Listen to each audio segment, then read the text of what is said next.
Welcome, here I've got ZTE Blade V2020 and I'm gonna show you how to change photo resolution in the camera app at this device.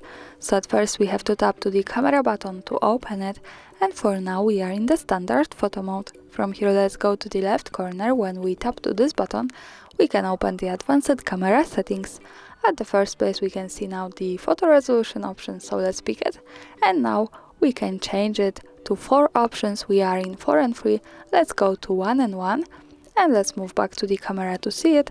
As you can see, the background has changed to the square one now. Another tap to the left corner to the resolution option, and let's move to the full screen, and in the camera preview we can see that now we have full camera frame.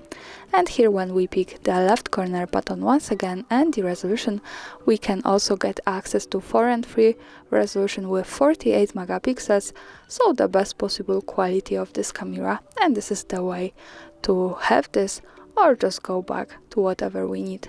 Now let me stay on standard 4 and 3. And that's all. Thanks for watching, subscribe our channel and leave the thumbs up.